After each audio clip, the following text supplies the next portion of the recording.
রমজান মাস কিসের মাস? রহমত, মাগফিরাত, নাজাতের মাস, গুনাহ মাফির মাস, গুনাহ জ্বালাইয়ে দেওয়ার মাস। সেটা হলো রমজানুল মুবারক। মারহাবা বলে, জোরে বলে। এই রমজানের প্রস্তুতি গ্রহণ করতে হবে। আল্লাহুম্মা বারিক লানা ফি রজব ওয়া শাবান ওয়া বাল্লিগনা শাহরি রমজান। রমজানের প্রস্তুতি গ্রহণ করো। আল্লাহ বলে, রাসূল দোয়া শিখাইছে যে রমজান পর্যন্ত আল্লাহ আমাদেরকে পৌঁছায় দাও। জোরে বলেন না। আমরা রমজান পর্যন্ত পৌঁছতে চাই না? আর ঈসা নবী যদি দোয়া করে হাজার হাজার বছর হায়াত নিতে পারে, আমরা কি 2 মাস পারবো না? হ্যাঁ, পারবো না? ঈসা নবী যদি হাজার হাজার বছর নিতে পারে, আমরা কি 2 মাস নিতে পারবো না? অবশ্যই পারবো। দোয়া করতে হবে, মালিককে বলতে হবে, আল্লাহকে তুই বলবি আর আমি কবুল করে নিব। আল্লাহ পছন্দ করে আদর করে বানাইছে। তবে বর্তমানে তাকওয়ার বড় অভাব। সব বাহাদুরি, দিনের কাজে বাহাদুরি, রাস্তার কাজে বাহাদুরি, ফসল করতে বাহাদুরি, দান করতে বাহাদুরি, শুধু বাহাদুরি আর বাহাদুরি। আল্লাহর সন্তুষ্টির জন্য এখন কম হয়, লোক দেখানোর জন্য এখন বেশি হয়। লোক দেখানোর জন্য এখন কি হয়? বেশি হয়। তসবি পরে মানুষ কিন্তু তসবিওয়ালা। বেটা হজ করে আসছে, মানুষ বলবে হাজি সাহেব। 2 বেটা করে আসছে, কেউ ডাকে না হাজি সাহেব। একজন আরেকজনে করে, কেউ ডাকে না। কারণ তুই ডাক আমারে, আমি ডাকি তোরে। মানুষ আমারে ডাক, হাজি সাহেব কইলে দোষ নাই, কিন্তু আমারে ডাকবো যদি কোন, এটা দোষ আছে। এটা কি আছে? দোষ আছে। কেউ যদি কাউকে হাজি সাহেব ডাকে, এটা দোষ নাই। কেউ যদি কাউকে ডাকে, এটা দোষ নাই। কিন্তু আমাকে ডাকতে হবে, এটা দোষ আছে। আমার প্রাণের বাবাজিরা রে, সব মানুষ জাহান্নামী, শুধু আলেমরা জান্নাতি। সব আলেম জাহান্নামী, শুধু আমলওয়ালা আলেম জান্নাতি। সব আমলওয়ালা আলেম জাহান্নামী। যার ঈমান আছে, আমল আছে, সাথে তাকওয়া আছে, যারা ইবাদত আল্লাহর সন্তুষ্টির জন্য করেছে, তারা সবাই যাবে আমার আল্লাহর জান্নাতের মেহমান। আল্লাহর সন্তুষ্টির জন্য হতে হবে।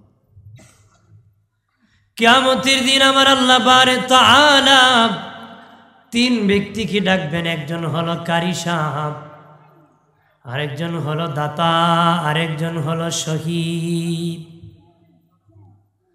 আল্লাহ কারি সাহেবকে ডেকে বলে, ও কারি সাহেব, কি জন্য তুমি তেলাওয়াত করেছো রে? কারি সাহেব বলবে, আল্লাহ তোমার সন্তুষ্টির জন্য আমি তেলাওয়াত করেছি, তোমাকে রাজি খুশি করার জন্য আমি তেলাওয়াত করেছি। এভাবে বলবে, বলবে তোমার সন্তুষ্টির জন্য করেছি, তোমাকে রাজি করার জন্য। আমার আল্লাহ বলবেন, কারি সাহেব তুমি বড় কাজ্জাব, মিথ্যাবাদী রে। তুমি তেলাওয়াত করেছো, মানুষ তোমাকে আন্তর্জাতিক কারি বলবে, মানুষ বাহবা দিবে, কত ডিজাইন করে পড়েছ, মানুষ পাছনে পাছনে দৌড়াবে, মানুষ বারহাবা মারহাবা বলবে। এইরকম ভাবে মানুষ তোমার পাছনে দৌড়াক, তুমি সেটা চেয়েছো, যেটা চেয়েছো সেটা পেয়েছো। আমার সন্তুষ্টির জন্য করো নাই, মানুষ তোমার প্রতি খুশি হওয়ার জন্য করেছো। ফিরিস্তাকে বলবেন, ওই কারি সাহেবকে দরিয়া উপুত করে জাহান্নামে নিক্ষেপ করে দাও। একটু চিল্লায় বলেন নাউজুবিল্লাহ। ফেলে দেওয়া হবে, ওরে দেওয়া হবে। অথচ তেলাওয়াতকারীকে আর জান্নাতের দরজা ডাকবে। কারিউল কোরআন, যিনি কোরআন তেলাওয়াতকারী, জান্নাতের 8 দরজা থেকে তাকে ডাকবে, যে কোনো দরজা দিয়ে সে প্রবেশ করতে পারবে। জোরে বলেন না। অথচ এই তেলাওয়াতকারীকে আবার হিবা আলান্নার, আল্লাহ বলবেন তাকে জাহান্নামে নিক্ষেপ করে দাও, বা উপুত করে জাহান্নামে নিক্ষেপ করে দাও। তাদেরকে নিক্ষেপ করা হবে। হাজিরিন, তাহলে সন্তুষ্টি হতে হবে কার? এরপরে আমার আল্লাহ একজন দাতাকে ডাকবেন, বলবেন কি জন্য তুমি দান করেছো? সে বলবে লিওয়াজি, আল্লাহ তোমার সন্তুষ্টির জন্য, খুশি করার জন্য। আল্লাহ বলবেন মিথ্যাবাদী, তুমি দান করেছো, মানুষ তোমাকে দাতা বলবে, সমাজ সেবক বলবে, দানশীল বলবে, মানুষ তোমার পাছনে পাছনে দৌড়াবে। কাজ্জাব, মিথ্যাবাদী, তুমি যেটা চেয়েছো সেটা পেয়ে গেছো। আল্লাহ বলবেন তাকে দরিয়া উপুত করে জাহান্নামে নিক্ষেপ করে দাও। একটু চিল্লায়া জবান খুলে বলেন না উযুবিল্লাহ। তাহলে এমন দাতা ওই লাভ আছে? হ্যাঁ, দাতা হব কার সন্তুষ্টি? 2 টাকা দিব কাউকে, কার সন্তুষ্টি? আমরা এখন দান করে নেতৃত্বের সন্তুষ্টি। ওকে টাকা দিলে আমার নিচে থাকবে, আমার কমন মানবে, নেতৃত্ব মানবে, এটাই চলছে। এটা না চলছে। দান করব এরিয়ার ভিতরে, ভোট নিতে হবে, বিচার করতে হবে। না না, মুমিন তো যেখানে কেউ ক্ষতিগ্রস্ত, তার তৌফিক অনুযায়ী সেখানে হেল্প করবে, সেখানে কি করবে? সহযোগিতা করবে। আমার এরিয়ার ছাড়া দিব না এমন না, দিতে দিতে যে জায়গায় পড়বে আমার তৌফিক আছে আমি সহযোগিতা। উদ্দেশ্য থাকবে কার সন্তুষ্টি? আল্লাহ। এরপরে আমার আল্লাহ একজন শহীদকে ডাকবেন, শহীদ ডেকে বলবেন শহীদ বলো রে কি জন্য তুমি শহীদ হইছ? শহীদ বলবে আল্লাহ একমাত্র তোমাকে রাজি করার জন্য, তোমাকে খুশি করার জন্য শহীদ হইছি গো। আল্লাহ বলবেন কাজ্জাব, মিথ্যাবাদী, শহীদ হইছে মানুষ বীর বাহাদুর বলবে, বীর সেনাপতি বলবে, শহীদ শহীদ বলে মানুষ মিছিল করবে। এই জন্য তুমি শহীদ হইছ মিথ্যাবাদী। আল্লাহ বলবেন তাকে ধরিয়া উপুত করে জাহান্নামে নিক্ষেপ করে দাও। একটু জবান করে চিল্লায় বলেন না উযুবিল্লাহ।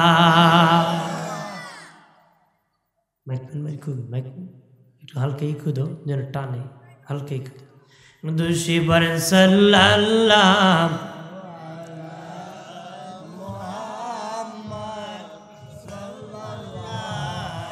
আলা মুহাম্মদ সাল্লাল্লাহু সাল্লাল্লাহু। ডানে মাটি বামে মাটি, মাটি হবে বিছানা, ওপরেতে বাঁশের ছানি, হাওয়া বাতাস লাগবে না। সাল্লাল্লাহু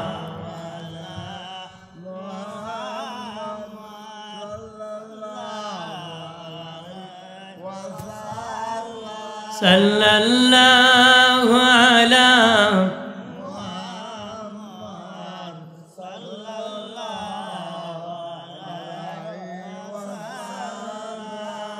আদম যখন মাটি পানি, নূর নবীজি খুদার রাসূল, সৃষ্টি কুলে নাহি কিছু, নবী গো আপনার সমতুল। সাল্লাল্লাহু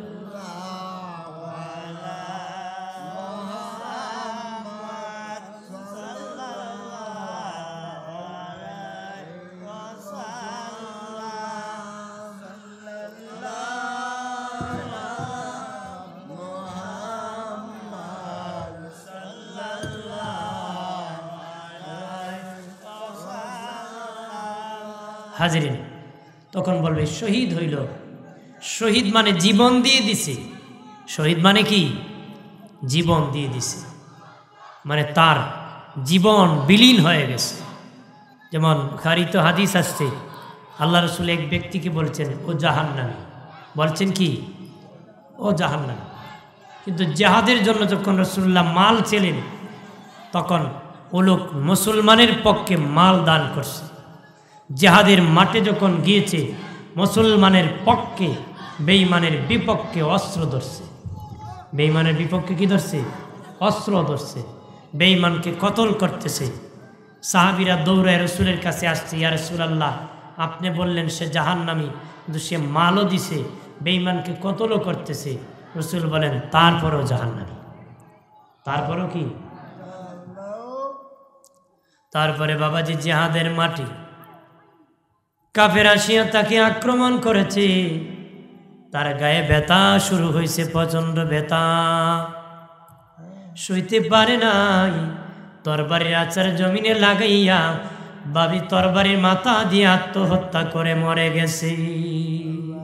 নাউজুবিল্লাহ। তাহলে আত্মহত্যাকারী কি? জাহান্নামী।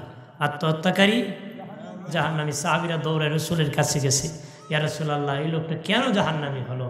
নিশ্চিত জাহান্নামী, কিন্তু কোন কারণে হলো?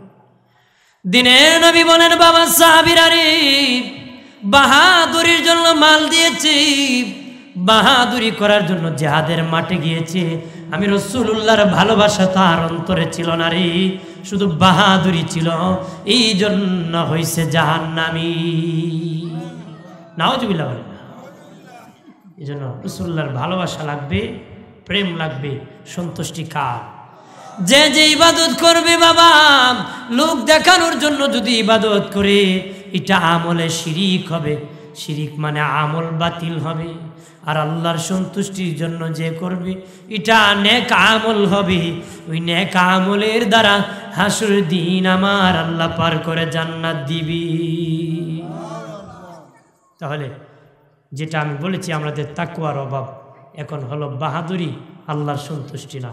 এতটুকু বোঝাতে এতটুকু বলেছি। আমরা বলি আমরা সন্তুষ্টি কার সন্তুষ্টিতে বসবো? জোরে বলেন কার? আল্লাহ। কারণ আল্লাহ হলেন আমাদের মালিক, আমরা হলাম গরিব মানুষ। ধনীকে? হ্যাঁ ধনীকে আল্লাহ। কেউ 10 বছর 20 বছরের ধনী, 30 বছরের গরিব, না 50 বছরের ধনী আসরের মাঠে 500 বছরের গরিব, গরিব হয়ে থাকবে। কিন্তু আল্লাহ যদি দয়া না করে আমাদের কিছু কাজে আসবে? নবী যদি সুপারিশ না করে আমাদের কোনো কিছু কাজে আসবে না। নবী যদি সুপারিশ নসিব না হয় আমাদের, তাহলে আমাদের লস হয়ে যাবে। কথা বলেন ঠিক কিনা?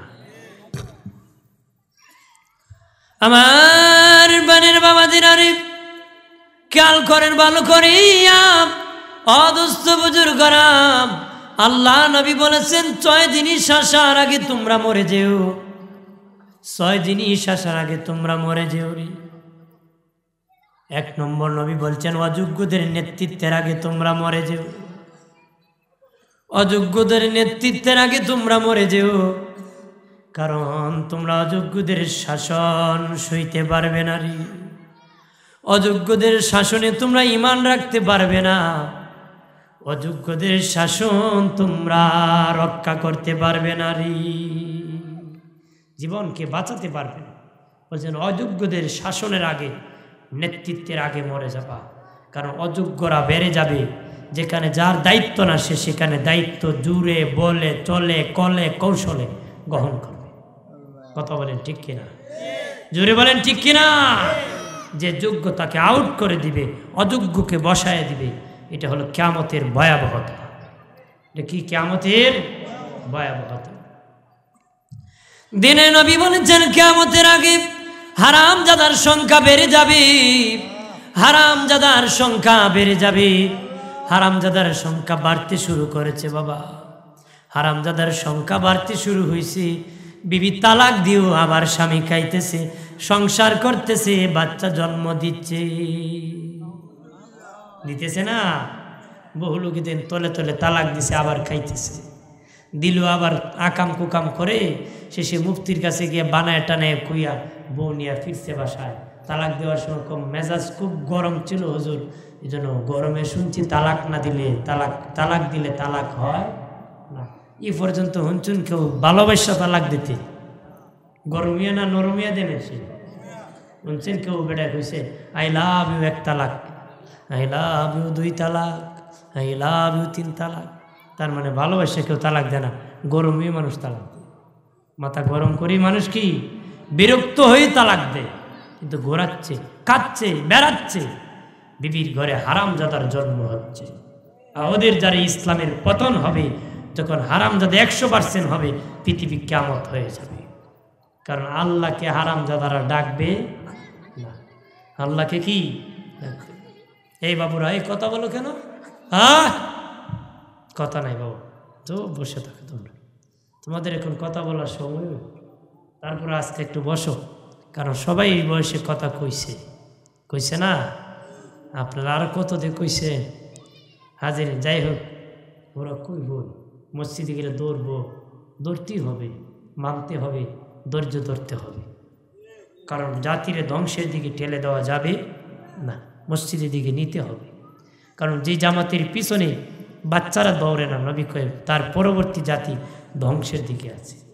পরবর্তী জাতি কি ধ্বংসের দিকে, জাতিকে নিতে হবে, পাশনে রাখতে হবে। যে বাবা দেখো নামাজ পড়ে, তুমিও পড়তে হবে। কথা কথা না, রাগ করবে যে ভাই সাহেবের ছেলে নাই, হে বেটা খুব গরম হয়, কার ফুলা পান মা বাপ নাই, না যে বেটার আছে বেটা নিরে বইতে। এরকম না, সমষ্টিগত আমরা মুসলমান, অমুকের বাচ্চাও মুসলিম, মুসলাম ধর্মের রক্ষায় সেই বাচ্চাও আমার পরবর্তী মুসল্লি হবে, ইসলামকে ধরে রাখবে। এটা আমার আপনার মুসলিম ভাই ভাই হিসাবে সকলের দায়িত্ব। সকলের কি? আমার প্রাণের বাবাদের আরে দিনের নবী বলেন, অযোগ্যদের নেতৃত্বের আগে তোমরা মরে যেও রে, অযোগ্যরা তোমাদের প্রতি চাপ প্রয়োগ করবে।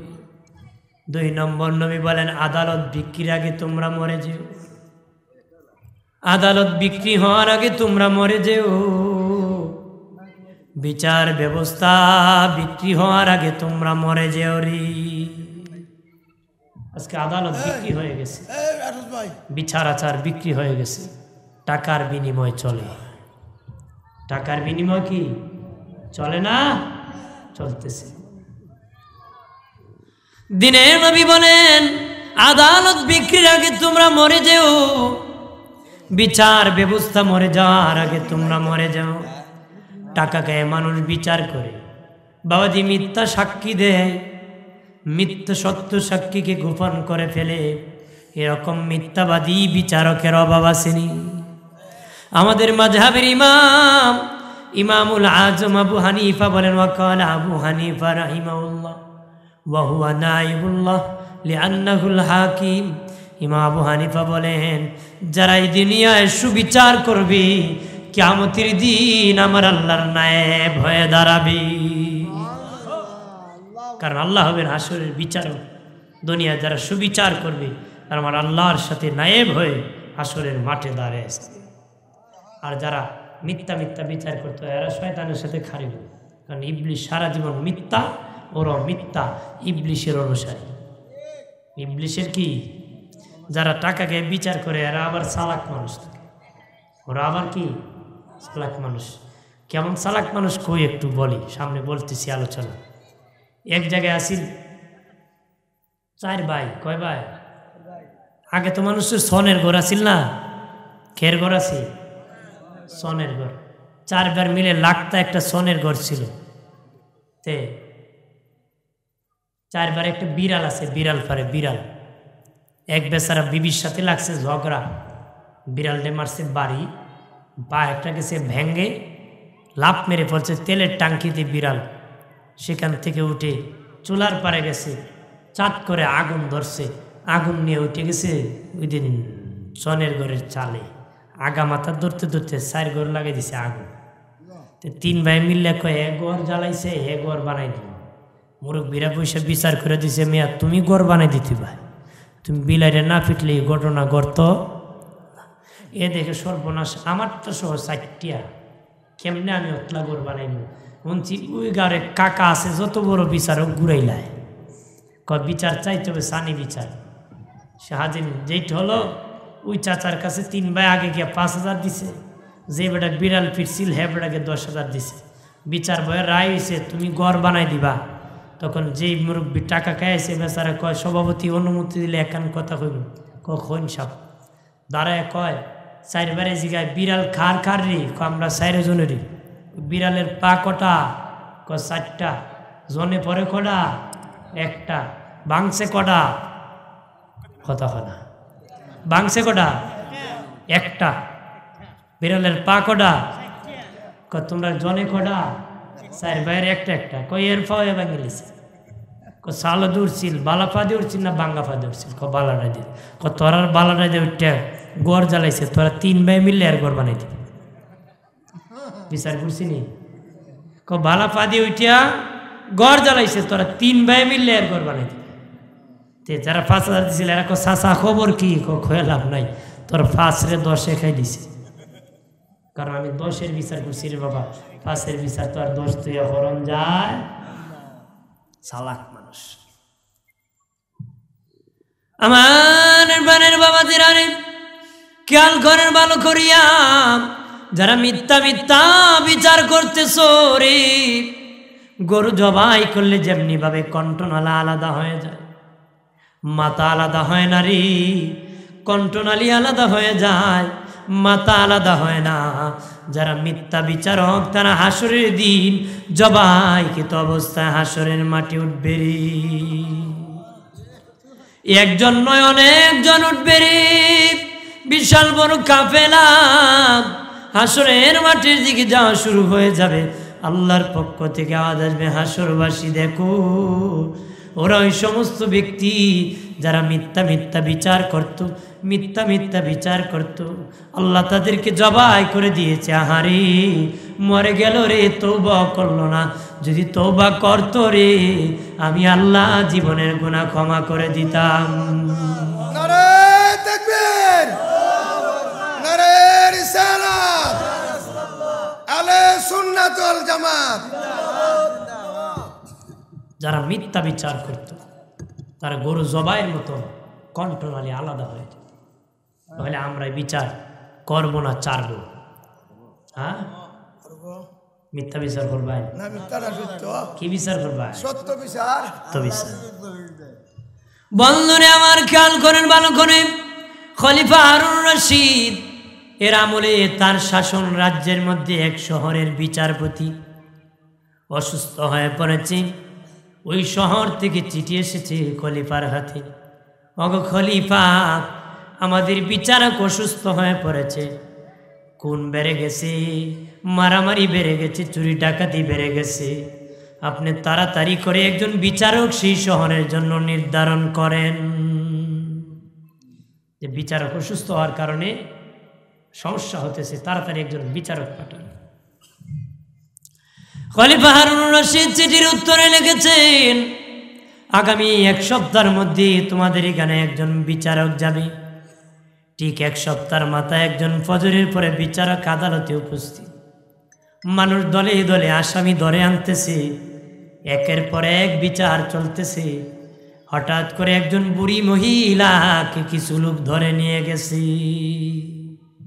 বুড়ি মহিলাকে ধরে নিয়েছে আদালত জিজ্ঞাসা করে বুড়ি মাকে কেন ধরেছ বলে রাতের বেলা বুড়ি হোটেলের মধ্যে রুটি চুরি করেছে মধু চুরি করেছে রুটি চুরি করছে এই জন্য আদালতে দাঁড় করাইছে আদালত জিজ্ঞাসা করেছে বুড়ি সত্যই নাকি তুমি রুটি আর মধু চুরি করছো বুড়ি কহা আদালত ঠিকই আমি রুটি আর মধু চুরি করছি আদালত বলে বুড়ি তুমি তো অনেক বিদ্যা তুমি কেন রে রাতের বেলা রুটি আর মধু চুরি করেছো বিচারক আমার ছেলে নাই আমার স্বামী নাই বৌমাটা ইন্তেকাল হয়ে গেছে রে কয়েকটা নাতি আছে নাতি নাতনুন আছে কয়েকদিন হয়ে যায় 7 দিন হয়ে যায় ঘরে কোনো খাবার নাই আমার নাতিদের কষ্ট দেখিয়া আমি বিদ্যা দাদি আর শুইতে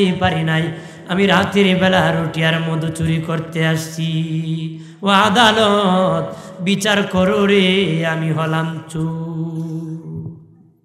স্বীকার করেছে এখন মানুষ স্বীকার করে নাকি মানে 1 চুরি করে আর 3 চুরি লাগায় এক মিথ্যা কই আর 9 মিথ্যা লাগায়, যেন এই মিথ্যারে ডাকতে আরো 100 মিথ্যা লাগায়। কথা কনা আদালত চিন্তায় পড়ে গেল, যে বুড়ি 7 দিন উপবাস হইয়া হোটেলের মধ্যে রুটি আর মধু চুরি করেছে, এখন তার কি বিচার করব? বলল, আজকে আমি বিচার করব না, আগামীকাল ফজরের পরে আমি বিচার করব রে। আগামীকাল ফজরের পরে আমি বিচার করব। আমরা দেশে গরিব দেখলে বিচার আর টাইম হয়, শক্ত হয় না। গরিব ওদের কাছে আবার গাছ উঠতেন আছে।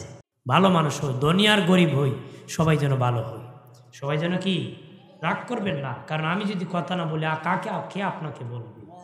আপনি যদি রাগ করেন এমন হলে হবে না। আমি বলতেছি জাহান্নাম থেকে বাঁচানোর জন্য আমরা এমন হব না যার দ্বারা আমার দুনিয়া আখিরাত শেষ হয়ে যায়। কথা বলেন ঠিক কিনা? আদালত বলল আগামীকাল ফজরের পরে বিচার হবে, তবে এইখানে পুলিশ প্রধান যিনি আছেন, আগামীকাল আদালতে পুলিশ প্রধান থাকতে হবে। নগর প্রধান যিনি আছে উনি নগর প্রধান থাকতে হবে। এই শহরের ধনী ধনী যারা চুরি, তোমরা এই ময়দানে থাকতে হবে আদালতে। পরের দিন ফজরের পরে বিচার শুরু হয়ে গেল। আদালত রায় দিয়ে দিল, বুড়ির অপরাধের কারণে হাত কাটতে হবে। বয়স বিবেচনায় তার হাত কাটা মওকুফ করে দিলাম, 100 বেত নির্ধারণ করে দিলাম। এই রায় দিয়ে আদালত নামিয়ে কয়, আমি একটা ফয়সালা দিচ্ছি, এই শহরে যদি যারা প্রশাসন পুলিশ আছে তারা যদি সঠিক পাহারাদার দিত, রাষ্ট্রের দায়িত্ব পালন করত, তাহলে এই মহিলা রাতের বেলা হোটেলে চুরি করতে সাহস পেত না রে। রে পুলিশ প্রধান, তোমার হাতের মধ্যে 20টা বেত মারা হবে। পুলিশ প্রধানের হাতের মধ্যে 20টা বেত মারা হলো। তারপরে বলল, নগর প্রধান, তোমার দায়িত্ব ছিল এই নগরে কে কে আছে, কে উপবাস আছে, সে না কে আছে, এই নগরের খবর রাখা। তুমি খবর রাখো নাই, তোমার হাতের মধ্যে 20টা বেত মারা হবে। তারপরে বলেন, খলিফা হারুন রশিদ নগর প্রধান বানাইছে অযোগ্য ব্যক্তি। এটা খলিফা হারুন রশিদের ব্যর্থতা। এই জন্য আমি বিচারক রায় দিতেছি, হারুন রশিদের হাতের মধ্যে 20টা বেত মারা হবে। তারপর আরো 40টা বেত তাকে বলল, এই শহরে যারা ধনী আছো, যারা ধনী আছো রে অধনীরা, তোমাদের দায়িত্ব ছিল শহরে ঘুরে ঘুরে কে খাইলো না খাইলো খবর রাখা। তোমরা খবর রাখো নাই, নিজে খেয়ে পিঠ ভরে পেট ভরে খাইলা, পিঠ ভরে ঘুমাইলা। গরিব মানুষের খবর রাখো নাই, এই অপরাধের কারণে তোমাদের হাতের মধ্যে বাকি বেত মারা হবে। সব বেত মারা হয়েছে, বাকি আছে 20টা হারুন রশিদের বেত। বিচারক ডেকে বলেন, বিচারক বিচারক বলতেছি, হারুন রশিদ আমাকে বিচারক করে বানাইছি, এই শহরের বিচারক বনে বানাইছি, তাই হারুন রশিদের বেতটা আমি বিচারকের হাতের মধ্যে মেরে দেও রে। বেত মারা হলো বাবা, কিছু জরিমানা করে হোটেল মালিককে দেওয়া হলো, বৃদ্ধ মহিলাকে দেওয়া হলো, যাও যাও নাতিপতি নিয়ে খাও, আগামী 1 মাসের মধ্যে খলিফার দরবারে যাবা, খলিফাই অপরাধের জন্য সকলের সামনে তোমার কাছে ক্ষমা চাবি। আল্লাহু আকবার বলেন। এরকম বিচারক আসেনি? যেরকম আছে বেটা খুব ই গুনাহ মাফ নাই, গুনাহ মাফ, হ্যাঁ ওইটা বালা আর ওইটা খারাপ, চলে একই। ও ডাবের গুনাহ মাফ নাই, জোনা নাই খেলে গুনাহ নাই। বেটা আমার ফুলা নাই খেলে গেছে এই জন্য বিচার নাই, তোমার ফুলার ডাব খাইছে সান নাই। ইতালেই চলে, নিজেরটার বিচার নাই, পড়ার কঠিন বিচার। বন্ধরে আমার খেয়াল করার ভালো করে রে, ওই বিচারক বাবা চলে গেলেন। এরপরে 1 মাস পরে মহিলা ব্যবসায়িক কাফেলার সাথে চলে গেলেন শহরের মধ্যে, খলিফা হারুন রশিদের রাজভবনে চলে গেলেন। বাবা মহিলা, বিদ্যা মহিলা বলে, আমি হারুন রশিদের দরবারে যখন পৌঁছে গেলাম, তখন দেখি খলিফা তার চেয়ার থেকে উঠে আমার দিকে সামনে আসা শুরু করলো। যখন কাছাকাছি এসে গেল, চেহারা দেখে দেখি উনি তো আজকের খলিফা, ওই দিনের বিচারক ছিলেন রে। এখনো ওনার হাতের মধ্যে 20টা বেতের বাড়ির দাগ আছে। উনি হলেন যেদিন ওই শহরে বিচার করেছিলেন, উনি হলেন খলিফা হারুন রশিদ। সকলের সামনে জোড়হাত ধরিয়া বলতেছেন, বুড়িমা, ও বুড়িমা, 7 দিন পর্যন্ত তুমি উপবাস থেকে সরে, না জানি কত কষ্ট করেছ। কাল কিয়ামতের দিন আমি খলিফার বিপক্ষে আল্লাহর আদালতে বিচার দিও না রে, আল্লাহর আদালতে বিচার দিও না। যদি বিচার দাও, আমি খলিফা হারুন রশিদ আল্লাহর আদালতে জবাব দিতে পারবো না। মাগো, অনেক কষ্ট করেছ, এটা আমার ভুল হয়েছে, আমি জোড়হাত ধরে মাপ চাই। ওরা ছিল বাদশা, ওরা ছিল বিচারক, ওরা ছিল ইনসাফওয়ালা। আজকে আদালত বিক্রি হয়ে গেছে, ইনসাফ নাই, কি নাই? আরো কয়েকটা আদালতের কথা বলবো বাবা। ও বাবাজি, হযরত ওমর ফারুক রাদিয়াল্লাহু তাআলা আনহুর ছেলে আবু শামা বন্ধুদের সাথে আড্ডা দিতে যায় মদ পান করেছে। ওইখানের কাজী যিনি আছেন বিচার করেছেন। কেমন বিচার তারা করতো, আমরা কেমন বিচার করি? উনি বিচার করেছে, বাবা, খলিফার ছেলে বলে ঘরের ভিতর নিয়ে আস্তে আস্তে 100 বেত দিয়েছি। ওই আবু শামা বাড়ি যখন ফিরেছি, হযরত ওমর ফারুক বলে, বাবা, আমি শুনেছি বন্ধুদের সাথে আড্ডা দিতে তুমি নাকি মদ পান করেছ। হ্যাঁ বাবা, ভুলে মদ পান করেছি। বিচার হয়েছে? হ্যাঁ হয়েছি। কেমনে হয়েছে? প্রকাশ্যে না গোপনে? আবু শামা কয়, গোপনে। কয় সকলের বিচার হয় প্রকাশ্যে। বাবা আবু শামা, তোমার বিচার হয়েছে গোপনে। তোমাকে বেদ দিয়েছে? হ্যাঁ দিয়েছি। জোরে দিয়েছে না আস্তে দিয়েছি? কয় না না, আস্তে দেওয়া হয়েছে। ওমর কয়, সকলকে জোরে জোরে দেওয়া হয়, তোমাকে কেন আস্তে আস্তে দেওয়া হলো রে? হযরত ওমর ফারুক বলে, না না, ওই বিচার আমি মানি না। আমি নিজে আমার ছেলের বিচার করব, কঠিন বিচার করব। হযরতে ওমর ফারুক বলেন, আমার বাবা আবু শামার বিচার খোলা ময়দানে প্রকাশ্যে বিচার হবে। তবে রে, আমি নিজে বিচার করব, আমি নিজে বেদ দিয়ে আঘাত করব, নিজে আঘাত করব। অন্যরা আঘাত করলে আস্তে আস্তে করবে, কইব খলিফার ছেলে ভয় পেতে পারে, কিন্তু আমি ওমর নিজ হাতে আমার ছেলেকে বেত মারতে থাকবো রে। আল্লাহু আকবার বলেন না। বাবাজি, প্রকাশ্যে বিচার শুরু হয়ে গেল, বেত মারা শুরু হয়ে গেল রে, আঘাত শুরু হয়ে গেল। বেত মারতে মারতে 80টা বেত দেওয়ার পরে আবু শামা ইন্তেকাল হয়ে গেল রে। ওনার ছেলে ওনার নিজ হাতের 80টা বেতের পরে ইন্তেকাল হয়েছে। কেমন বিচার, ইনসাফের আদালত বিচার রে বাবাজি। ওনার ছেলে আবু শামা সাথে সাথে ইন্তেকাল হয়ে গেছে। গোসল করাইলেন, নিজে আমিরুল মুমিনিন, কাফন পরালেন, নিজে ইমামতি করিয়া কবরে নামাই দিয়া মাটি চাপা দি। বাবা, আরো 20টা বেত রয়েছে, 100 বেত মারতে হয়, বাকি 20টা বেত আবু শামার কবরের মাটির উপর ওমর ফারুক নিজে মেরেছে রে। রাতের বেলা যখন ঘুমাইলেন, স্বপ্নে ছেলে আবু শামার সাথে দেখা হলো। বললেন, আব্বা আবু শামা, কেমন অবস্থা তোমার, কি অবস্থা রে? আবু শামা বলে, বাবাকে তুমি যদি বিচার না করতা, আমি কবরের আযাব সইতে পারতাম না রে। এত ভয়াবহ আযাব। ও মুমিন, কবরকে ভয় করো রে, গুনাহ নিয়ে কবরে যেও না, কবরের আযাব সইতে পারবো না রে। দুনিয়ার সাধারণ কষ্ট সইতে পারো না, আর কবরের ভয়াবহতা জীবন আমরা সইতে পারবো না। এই জন্য গুনাহ নিয়ে তোমরা কবরে যেও না রে। এই জন্য কবরেরই আযাব যদি মানুষ দেখিত, ঘরবাড়ি পালাইয়া মানুষ বাগিত কবরেরি আজব যদি মানুষ দেখিত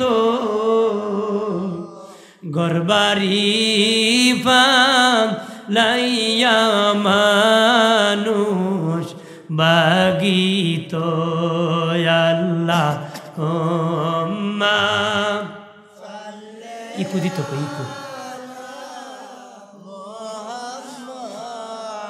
ওয়াইলা আলি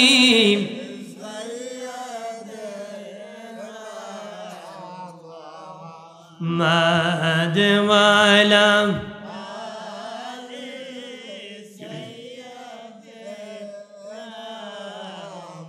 আজরাইলা শিয়া যে দি নিবে প্রাণ 3.5 হাত জায়গা হবে বাসস্থান আল্লাহ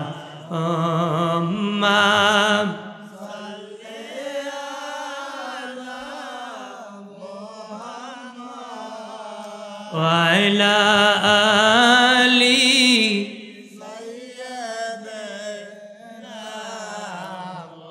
আহমদ ওয়াইলা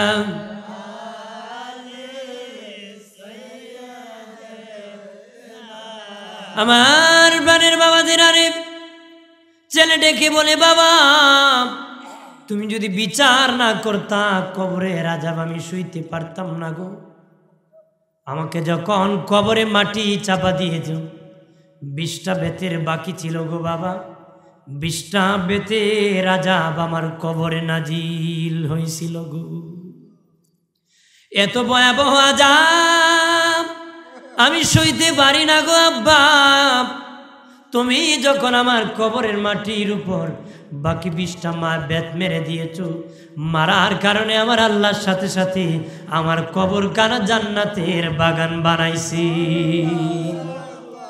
এরে মুসলিম জনতা সঠিক বিচার করবারে এমন বিচারক হবে না তোমার বিচারের দ্বারা মানুষ চোখের পানি ছেড়ে কান্নাকাটি করে রে না জানি রে ওই বিচারক কিয়ামতের দিন কত হাজার বছর চোখের পানি ছেড়ে কাঁদতে হবে রে জি বিচারকের কারণে কত গরিব মানুষ চোখের পানি ছাড়লো না জানি ওই বিচারক কিয়ামতের দিন কত হাজার বছর আসলে না কাঁদতে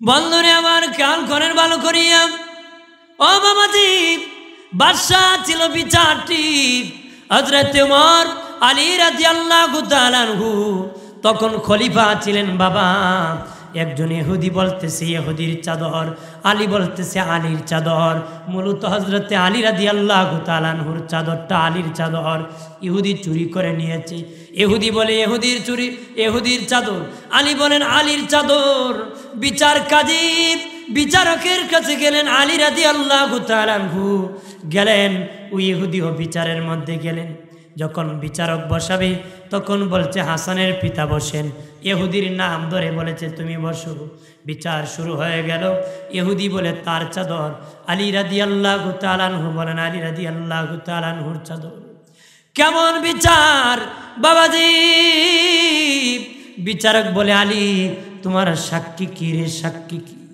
বাদশা হওয়ার পরে তারা বাবাজি ইনসাফের উপর থাকতেন বলতেছে সাক্ষী কি আলী বললেন আমার সন্তান হাসান বিচারক বলে না না না আমি জানি হাসান মিথ্যা কথা বলবে না তবে এখন যদি হাসান সাক্ষী দেয় কিয়ামত পর্যন্ত এটা দলিল হয়ে যাবে হাসান কিন্তু তোমার পক্ষে সত্য সাক্ষী দিবে কিন্তু দুনিয়ায় এটা সাক্ষী হিসাবে দলিল হিসাবে তাকিয়া বাবারা তাদের ছেলেকে দিয়ে মিথ্যা মিথ্যা সাক্ষী দেবে এই জন্য গ্রহণযোগ্য হবে না রে বাবাদি বিচারক বলে আলী তোমার যেহেতু চাদর সাক্ষী দিতে পারবা না তাহলে ইহুদি চাদরের মালিক ইহুদির চাদর নিয়ে চলে যাচ্ছে আলী রাদিয়াল্লাহু তাআলা আনহুকে বিচারক বলে আলী বিচার কেমন হলো রাগ করছেন নাকি হযরতে আলী বলেন ঠিক আছে তোমার বিচার তবে একটা জিনিস খারাপ লাগছে তুমি বিচার করছো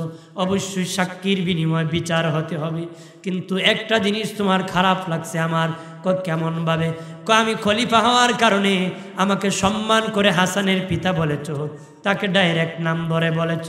আমাকে যেহেতু অমুকের পিতা বলেছ, তাকেও বলতে পারতা অমুকের পিতা।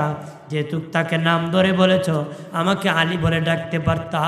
আমাকে সম্মান করেছো, তাকে সম্মান কম করেছ। এক সমানভাবে সম্মান করো নাই, এটা আদালতের ইনসাফ হয় নাই। ওরা হলো খলিফা, তাদের বিচার কঠিন বিচার হলো, তারা রাগ করতেন না, গুসা করতেন না। এখন গায়ের জোরে, চাপার জোরে অন্যায়ের ন্যায় করা হয়। কথা বলেন ঠিক কিনা? তারা খলিফা থাকার পরে কয়, না না, আমাকে বলেছ হাসানের পিতা, তার সন্তানের নাম ধরে ডাকতেছিলাম, কিন্তু আমাকে যেহেতু ডাক্তার, তারে যেহেতু নাম ধরে ডাকছো, আমাকে নাম ধরে ডাকো না কেন? এক সমানভাবে ইনসাফের বিচার হতে হবে। কথা বলেন ঠিক কিনা? জোরে বলেন ঠিক কিনা? আমার বানের বাবাজিরা রে, নবী বলেন আদালত বিক্রি হওয়ার আগে তোমরা মরে যেও। মরে যাও মানে এই আদালত থেকে দূর থাকিও রে ও মুসলমান, দূর থাকিও এরকম অবিচার থেকে, অন্যায় থেকে, পাপ থেকে। মানুষ যখন পাপ করে, পাপ গজব তাকে ঘোরাঘুরি করে ধরার জন্য, গজব আসে তাকে ধরার জন্য। আল্লাহ বলেন গজব ধরিস না রে গজব, আমার বান্দারে তুই ধরিস না। একটু পরে তওবা করে ফেলবে, যখন করে না আবার চায় গজব। আল্লাহ বলে না না না, গজব তুই ধরিস না রে। এইভাবে আল্লাহ গজবকে আটকাই রে। এই জন্য বাবাজি, যেখানে গজবের কাজ হয় রে, ও ইমানদার, গজবের কাছে তোমরা যেও না রে। না যাইব, এখানে যাইব, মার হাবা কইব, চা খাইব, ফান খাইব, আর টান দিব, আর কত কিছু কইব। কথা কয় না? 5 টাকার চা খাইলে এক কথা কয়, দুধ খাওয়াইলে আরেক কথা কয়, ডিম খাওয়াইলে 3 কথা কয়। যদি 100 টাকা দিতে পারে চাচায়, 90 কথা কয়। কথা কয় না? কয় বেটা না না দিলাইস 500 টাকা কয় দিমনে, যা যা চাচা এমনটা দিয়ে দিব 12 বছর ইয়াদ রাখবে। চলছে কি না? এরকম চলতেছে। এটা আদালত, ইনসাফ নাই কোনো দিকে। নাহলে মিথ্যাচার, মৃত্যু কোনোদিন বিচারে বসতো না। কথা বলেন ঠিক কিনা? আদালতে যদি ইনসাফের বিচার হয়, তাহলে মিথ্যাবাদী আদালতে যেত না। হযরত আবু বকর সিদ্দিক রাদিয়াল্লাহু তাআলা আনহুর শাসন আমলে ওমর ফারুক ছিলেন বিচারক। 2 বছর হয়ে যায়, একটা বিচার ওনার কাছে যায় নাই। উনি বললেন খলিফা, আমাকে এই কাজ থেকে বাদ দেওয়ার একটা কাজ দিন। কোনো কাজ নাই, অযথা চেয়ারের মধ্যে বসে থাকতে হয়, কোনো বিচার আমার কাছে আসে না। আবু বকর বলেন তুমি যোগ্য ইনসাফের বিচারক। 2 জন ঝগড়া করলে 2 জন যখন বলে চলো উমরের দরবারে বিচার, মিথ্যাবাদী আর যায় না, কয় না এটা তোমার মালামি না। সুবহানাল্লাহ না? মনে করেন হেবেটা টাকা চুরি করছে, যার মাল এক চল উমরের দরবারে বিচারব, সুরে কয় না না এটা তোর মাল, তুমি আমি উমরের কাছে যাই না। জানে উমরের কাছে ইনসাফের আদালত, এখানে গেলে মিথ্যাবাদী টিকে থাকতে পারবে। সুবহানাল্লাহ বলেন না? বন্ধনে আমার খেয়াল করেন ভালো করিয়া বাবাজি, 1 নম্বর বলেছি অযোগ্যদের নেতৃত্বের আগে মরে যেও রে। 2 নম্বর আদালত বিক্রির আগে মরে যেও। 3 নম্বর রক্তের মূল্য কমার আগে তোমরা মরে যেও। আজকে রক্তের মূল্য কমে গেছে। বাবার কাছে মেয়ের রক্তের মূল্য নাই রে বাবাজি, মায়ের কাছে মেয়ের রক্ত মূল্য নাই, ছেলের কাছে বাবার রক্তের মূল্য নাই, ভাইয়ের কাছে ভাইয়ের রক্তের মূল্য নাই রে, ভাইয়ের কাছে বোনের রক্ত মূল্য নাই। এত মূল্যায়ন কমে গিয়েছে। মা পরকিয়া করেছে, মেয়ে জেনে ফেলছে, গোপন করার জন্য মা নিজ হাতে মেয়েকে 5 লাগাইয়া মেরে ফেলছে রে। এমন কমছে, মায়ের কাছে মেয়ের রক্তের মূল্য কমে গেছে রে।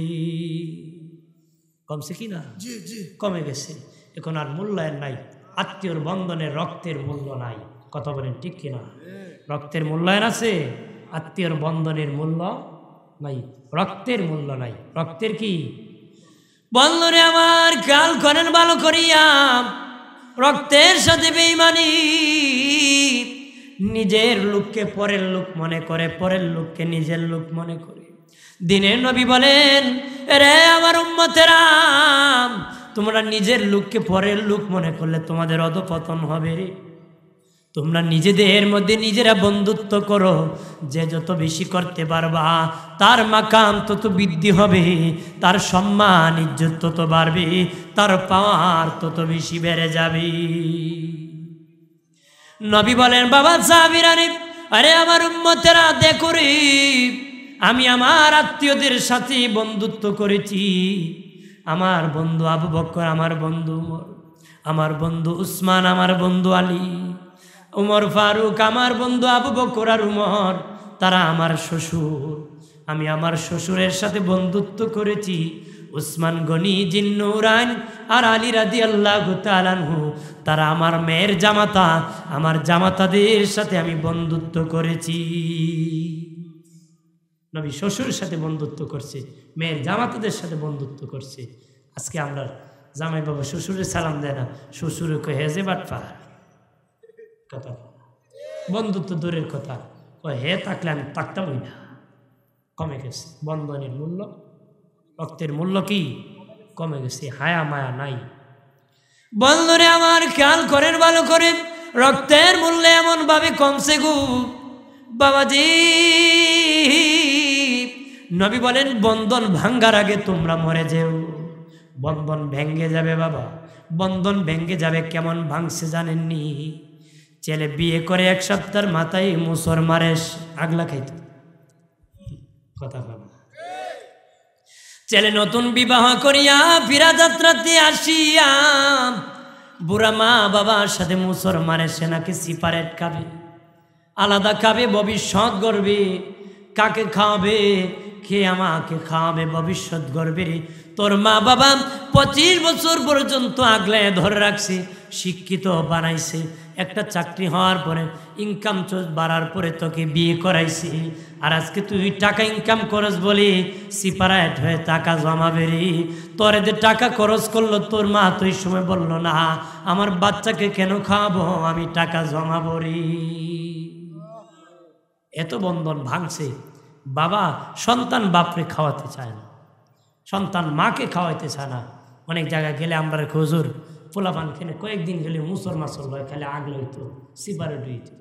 এই গ্রামের মধ্যে আসেনি, পরে এখন আসে না, বেহায় বেলা যা, এদের লাশ শরম নাই। কেমনে আবার খায় উত্তর গরো, মা খায় দক্ষিণের গরো। ঘুমাইলে কি খেয়াল হয় না যে দুনিয়ায় আসার আগে যে কার পেটে ঘুমাইছিলি বেটা, কার কি খাইয়া হইছ জানোস নি? আমার আল্লাহ বলেন, তোর মায়ের পেটে যখন খাবারের দরকার হলো, কি খাওয়াইলাম? তোর মায়ের মাসিক অসুখকে বন্ধ করে তোর নাবির সাথে আমি আল্লাহ তার জোড়া করে তোর মায়ের রক্ত দিয়ে তোরে পেটের ভিতর আমি লালন পালন করছি। নারে তাকবীর, নারে রিসালাত, আলে সুন্নাত ওয়াল জামাত। আজকে বন্ধন ভাঙছে বাবা দিরানে আমার। আগের যুগে 1 কুয়ার পানি 3 গাম মিলে খাইতো, 1 কুয়ার পানি 3 গাম মিলে খাইতো বাবাজি। এখন 1 টিউবওয়েলের পানি বাবার ছেলে খেতে পারে না রে। বন্ধনের ভাঙ্গা এমন দিয়েছে রে, এমন ভাঙ্গে গেছে 1 টিউবওয়েলের পানি বাবার ছেলে খেতে পারে না।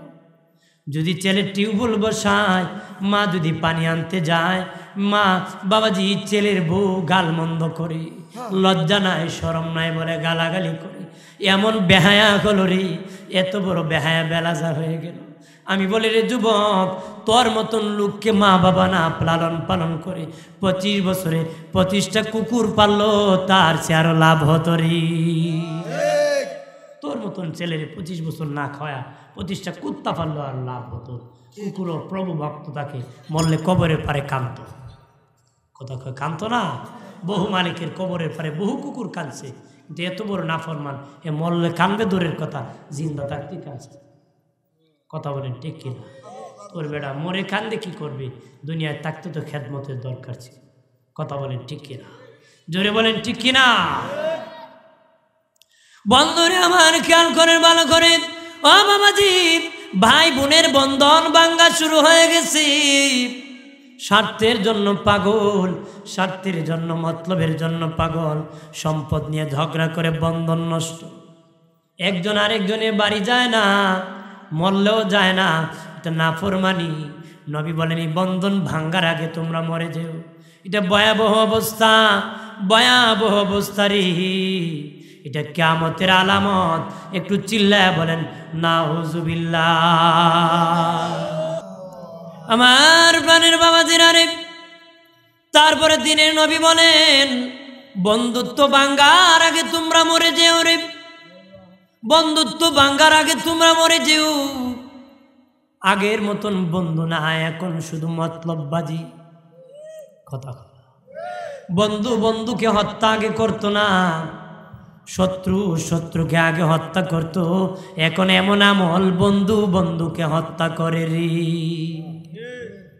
বলছেন বন্ধুত্ব ভাঙ্গার আগে তোমরা মরেছো, বন্ধুত্ব ভেঙে গেছে। কয়েকদিন আগেও দেখছি নিউজের মধ্যে যে ক্লাবের মধ্যে বন্ধুরা বসছে, আড্ডা দিচ্ছে, তর্কি করতে করতে এক বন্ধু আরেক বন্ধুরে মারতে মারতে একদম শেষ দরজা আনিয়া, শুধু শেষ করে না, বস্তার ভিতরে ঢুকাইয়া মৃত্যু নিশ্চিত করে ঘর থেকে বাহির হয়ে গেছে। কেমন মূল্য কমছে, বন্ধু বন্ধুকে মারে।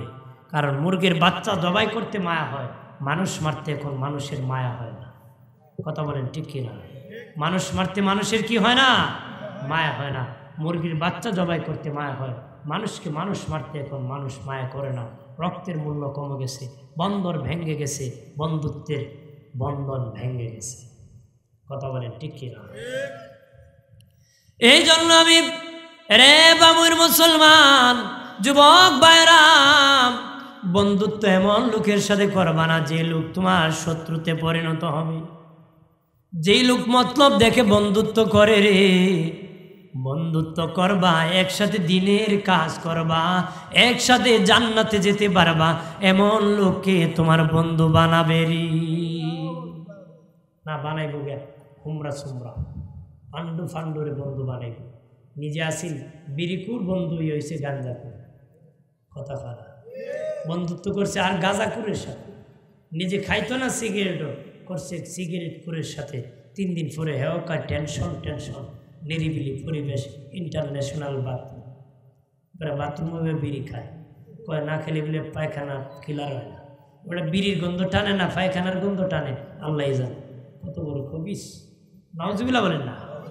সৎসঙ্গে স্বর্গে বাস, অসৎ সঙ্গে সর্বনাশ। বন্ধুত্বের ভাঙ্গন আমল। বাবাদেব যারা চোরে বন্ধুত্ব যখন করবাম, তুমি যদি 3rd ক্লাস থাকো, অন্তত পক্ষ 2nd ক্লাসের সাথে বন্ধুত্ব করবারে। তুমি যদি 2nd ক্লাস থাকো, 1st ক্লাসের সাথে বন্ধুত্ব করবা, তখন তুমি ঘষা মাজা লাগে 1st ক্লাস হওয়া যাবে। যেমন 3rd ক্লাস ছাত্র ঘষা মাজা দিলে 2nd ক্লাস ছাত্র হতে পারে, 2nd ক্লাস ছাত্র ঘষা মাজা দিলে 1st ক্লাস হতে পারে। যার কোনো নাম্বারই নাই তার কোনো কাম নাই। নাম্বার প্লেট থাকতে হবে, কাজ থাকতে হবে। কথা বলেন ঠিক কিনা? নাম্বার প্লেট না থাকলে যেমন গাড়ি চালানো যায় না, অবৈধ পথে যেতে হয়। আমারও তো সিরিয়াল নাম্বার পালাতে হবে। মুসলমানের সিরিয়াল নম্বর কত, কার কত তার জানা আছে। আমার কত আছে, আপনার কত আছে, কানার মনে মনে জানা আছে না? নে জোরে করে, জোরে করে আছে কি না? সবার জানা আছে, কার কি আছে সকলে জানে এবং বুঝে। কথা বলেন ঠিক কিনা? আমার বানের বাবাজিরা রে, ও দুস্থ বুজুর্গরা, অনুরোধ করে বলি বাবা, বন্ধুত্ব করবা আল্লাহওয়ালার সাথে, ভালোবাসা লাগাবা আল্লাহওয়ালার সাথে। কালেমা পরে হয় ইমানদার, ইবাদত করে হয় আবেদ, ভালোবাসার দ্বারা হয় মুসলমান। সুবহানাল্লাহ। ভালোবাসার দ্বারা হয় মুসলমান বাবা। আল্লাহ কইয়া আইয়ুহাল্লাযীনা আমানুত্তাকুল্লাহ হাক্কা তুকাতিহি ওয়া লা তামুতুন্না ইল্লা ওয়া আনতুম মুসলিমুন। আল্লাহকে ইমানদারেরা আল্লাহকে ভয় করো, মরিও না, মরিও না, তবে মরা লাগবে মুসলমান না হইয়া মইরো নারী। আল্লাহ কই মরিও না, ইমানদারে কইছে মরিও না। কেমনে মরতো না? মুসলমান না হইয়া মরতো না। তাহলে ইমানদারে আবার মুসলমান হইতে আল্লাহ কইছে। ইমানদারে কি হইতে কইছে? মুসলমান হইতে কইছে। ইমানদারে কি হইতে আল্লাহ কইছে? ইমানদারকে আমার আল্লাহ মুসলমান হতে বলেছে রে বাবা। কালেমা পরে হয় ইমানদার, ইবাদত করে হয় আবেদ, ভালোবাসার দ্বারা হয় মুসলমান। ভালোবাসা এখন কমে যাচ্ছে, ভালোবাসা বাড়াতে হবে। মা সন্তানকে ভালোবাসতে হবে, সন্তান মাকে ভালোবাসতে হবে, বাবা ছেলেকে ভালোবাসতে হবে, ছেলে বাবাকে ভালোবাসতে হবে, একজন আর একজনকে ভালোবাসতে হবে। তোমার জীবনকেও তুমি ভালোবাসতে হবে। তবে জীবনের চেয়ে সবচেয়ে ভালোবাসা আমার নবীকে বেশি ভালোবাসতে হবে রে। যে যত বেশি জীবনের চেয়ে আমার নবীকে ভালোবাসবে, সে আমার নবীর সাথে জান্নাতে থাকবে রে। আরো জোরে বলেন না। বাবাজি, বন্ধুত্বের সম্পর্ক বাড়াও রে।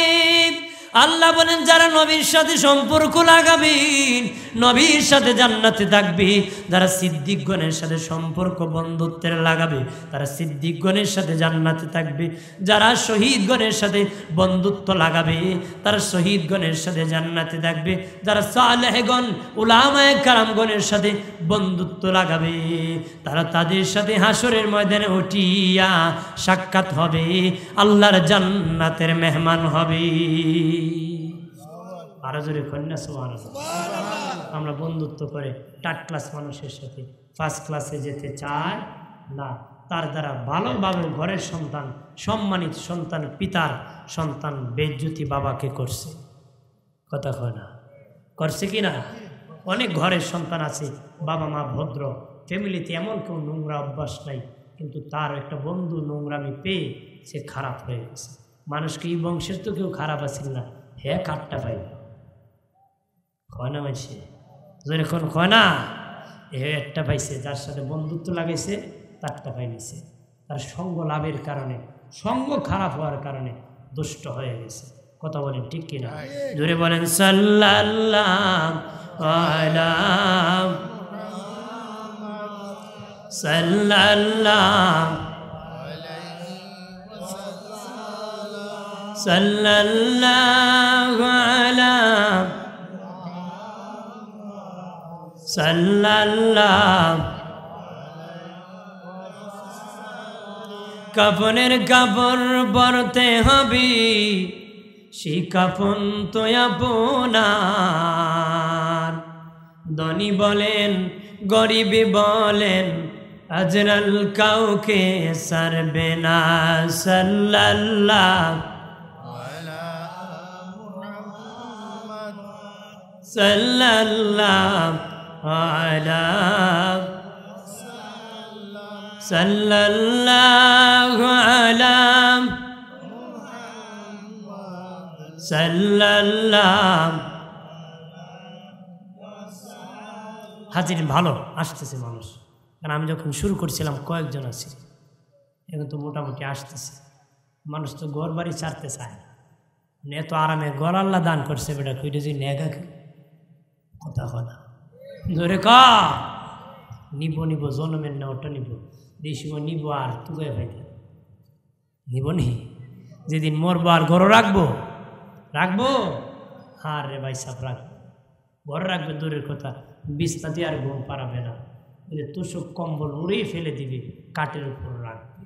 না পারলে খুব ওই কাঠটি বেটা উত্তর দক্ষিণে, এই কাঠটি উল্টা দেখা যায়, রাখ নিচে ছাটাই বিছায় মাটির মধ্যে রাখবে। কথা কোন ঠিক কিনা? জোরে বলে। কিন্তু আমার এই ভাই সাহেবের এই ঘর তারে সারে না, ঘর সারবো। আজকে মাটির উপরে ঘর, আগামীকাল মাটির নিচে ঘর হতে পারে রে। আজকে মাটির উপরে ঘর, আগামীকাল মাটির নিচে ঘর হতে পারে। একটা বাবা বুকে হাত দিয়ে বলতে পারবে না, গ্যারান্টি দিয়ে যে আমি আগামীকাল মাটির নিচে যাব না রে। একটাও বলতে পারবে না, আমি বলতে পারবো না, কেউ বলতে পারবে না যে আমি মরবো না। কেউ বলতে পারবে? বাবাজি মাটির মধ্যে যখন চলে যাবে রে, মাটি খেয়ে ফেলবে রে বাবা, মাটি আমাকে আপনাকে খেয়ে ফেলবে। তবে আল্লাহর কসম কে বলি, ওই মাটিও একজনের গোলাম, তিনি হলেন আমার আল্লাহ। তুমি আমি যদি আল্লাহর গোলাম হতে পারি, মাটির বাবারও ক্ষমতা নাই তোমাকে আমাকে খাবে রে। আল্লাহর গোলাম হোক, ঘরে বসে বসে গোলামি হবে না, মসজিদে যেতে হবে, বেহেশতের বাগানে যেতে হবে। যারা রাস্তায় ট্যান ট্যান ট্যান ট্যান করে ঘোরাইতেছে, বাবাজি গজবের ফেসবুকের মধ্যে পড়ে আসি, গল্পের মধ্যে আড্ডার মধ্যে পড়ে আসি। তোমরা আজান পড়লে যারা মসজিদে যাও না, রমজান মাসে যারা রোজা রাখো না, কিয়ামতের দিন যেদিন ইসরাফিল বাঁশি বাজাবে বিচার শুরু হয়ে যাবে, বিচার শুরু হয়ে যাবে। আদালতের বিচার যখন শুরু হয়ে যাবে, ওরা জাহান্নামী হয়ে যাবে রে, জাহান্নামী হয়ে যাবে। যখন কোনো রাস্তা পাবে না, তখন আল্লাহর দরবারে ইবলিসের বিপক্ষে তারা মামলা দিবে, আল্লাহর আদালতে ইবলিসের বিপক্ষে তারা মামলা দায়ের করবে। আমার আল্লাহ বলবেন জাহান্নামীদেরকে হাঁটাইয়া জাহান্নামের মেইন গেটের দরজায় নিয়ে যাও। সব জাহান্নামীরা হাঁটিয়া হাঁটিয়া জাহান্নামের মেইন গেটের দরজায় যাবে। জাহান্নামের মেইন গেটের দরজার বাবাজি মেইন গেটের উপর আগুনের শিখার উপর ইবলিস শয়তানকে আল্লাহ দাঁড় করাবে রে। তখন সব জাহান্নামীরা বলবে মালিক ও আল্লাহ, ওই ইবলিসের কথায় দুঃখায় পড়িয়াম আমরা জাহান্নামী হয়ে গেছি, আল্লাহ তার বিপক্ষে আমরা মামলা দিচ্ছি। আল্লাহ বলবেন এ ইবলিস সত্যই নাকি রে, আমার বান্দা বান্দিকে তুই ধোঁকা দিয়ে জাহান্নামী বানাইছো? ইবলিস বলবে হ্যাঁ ও মালিক, তুমি তাদেরকে খাওয়াইছো, আমি ইবলিস কিন্তু খাওয়াই নাই। তুমি তাদেরকে বাঁচাইছো, আমি ইবলিস কিন্তু বাঁচাই নাই। তুমি আল্লাহ কিন্তু হাঁটার ক্ষমতা দিছো, আমি কিন্তু ক্ষমতা দেই নাই। তুমি কিন্তু কানে কথা শোনার ক্ষমতা দিছো, আমি আল্লাহ দেই নাই। তাদেরকে জবানে কথা বলার ক্ষমতা তুমি দিয়েছো, আল্লাহ কয় খলাকাল ইনসান আল্লামাহুল বায়ান। আল্লাহ কয় যেই দেশে পাঠাইছি ওই দেশের ভাষা শিকার কথা বলার জ্ঞান দান করেছি। ইবলিস বলবে মালিক আমি কথা বলার ক্ষমতা দেই নাই, তুমি দিয়েছো গো মালিক, তুমি দিয়েছো। এক এক মৌসুমে এক এক ফল খাওয়াইছো, বর্ষার সময় মাছ খাওয়াইছো, কত সুন্দর বিল্ডিংয়ের মালিক বানাইছো, কিন্তু আমার কথা শুনে নাই, তোমার কথা শুনে নাই, আমার কথা শুনছি। তুমি এত কিছু দিয়েছো, তোমার কথা শুনে নাই, আমি কিছুই দেই না, আমার কথা শুনেছি। এইগুলা আমার মুরিদ, এইগুলা আমার মুরিদ, এইগুলা আমার মুরিদ, ওরা আমার কথা শুনেছে। আমি দাঁড়াইছি ওদেরকে না নিয়ে আমি জাহান্নামে যাব না রে। নাউজুবিল্লাহ। আমার আল্লাহ বান্দা বান্দিকে বলবেন রে বান্দা বান্দি সত্যই নি তুমি এরকম পাপ করেছো। বান্দা বান্দি চুপ হয়ে যাবে, মাথা নত করে ফেলবে। আল্লাহ বলবেন তাদেরকেও পিটায়া পিটায়া জাহান্নামে নিক্ষেপ করে দাও। একটু চিল্লায়া বলেন নাউজুবিল্লাহ। আরো জোরে বলে প্রাণের বাবাজিরা রে, ও বাবাজি শুরু থেকে শেষ মুহূর্তে যাহা কিছু বলেছি, যেখানে পাপ হবে মুমিন সেখানে যাবে না। যাবে? যেখানে পাপ হবে, পাপের আয়োজন হবে, পাপের আড্ডা হবে, সেখানে মুমিন যেতে পারে না। কারণ আমি যেখানে আমার মালিক আছে সেখানে। কথা খারাপ। আমি যেখানে আছি আমার আল্লাহ সেখানে আছে গো, আমার আল্লাহ সব জায়গায় আছে। এই জন্য সর্বমোট মেলে যেখানে অবিচার হয় সেখানে মুমিন যেতে পারে না, প্রতিবাদ করতে পারে, সমর্থন করতে পারে না। অন্যায় কাজ করলে অন্যায়ের সমর্থন করতে পারে না, প্রতিবাদ করতে পারে মুমিন। কথা বলেন, জোরে বলেন না বাবাজি। কোন জায়গায় যদি বন্ধন ভেঙে যায়, বন্ধন জোড়া লাগাবে মুমিন। এটা ভাঙ্গার কাজ মুমিনের নয়, মুমিনের কাজ ভাঙ্গা নয়, জোড়া লাগানো। রক্তের মূল্যায়ন করা এটা মুমিনের কাজ, রক্তের বেঈমানি করা বেঈমানের কাজ। কথা বলা বন্ধুত্ব সম্পর্ক বাবা ভালোবাসার সাথে রাখবারে। অমুমিনের দল পায়ে ধরে বলি, আল্লাহর নবী বলেন বাবা সাহাবীরা আমি যা দেখি রে তোমরা তা দেখো না। সাহাবীরা বলে নবী কি দেখতেছেন? নবী বলেন শেষ জামানায় ফিতনার বস্তু দেখতেছি, ফিতনা আমি দেখতেছি। কেমন ভাবে ফিতনা নাজিল হচ্ছে আমি দেখতেছি। আসমান থেকে বৃষ্টি যেমন এক ফোঁটার পর আর এক ফোঁটা পরে, আমি রাসূলুল্লাহ শেষ যুগে এরকম ফিতনা নাজিল হইতেছে আমি দেখতেছি। নবী বলেন ফিতনার কয়েকটা ব্যাখ্যা এসেছে বাবা। একটা হলো বাবা মারামারি বেড়ে যাবে, দাঙ্গা হাঙ্গামা মেরে যাবে, মানুষ মানুষকে মারামারি করবে, মানুষ মানুষকে মেরে ফেলবে, সামান্য বিষয় নিয়ে তর্ক ভেজে মানুষকে হত্যা করে ফেলবে। নবী বলেন কবরে যে মরবে, কবরে জিন্দা হওয়ার পরে কইব কেন মরলাম, অযথা মরলাম। যে মারবে বাগিয়া যায় কইব কেন রে অযথা আমি আসামি হইলাম।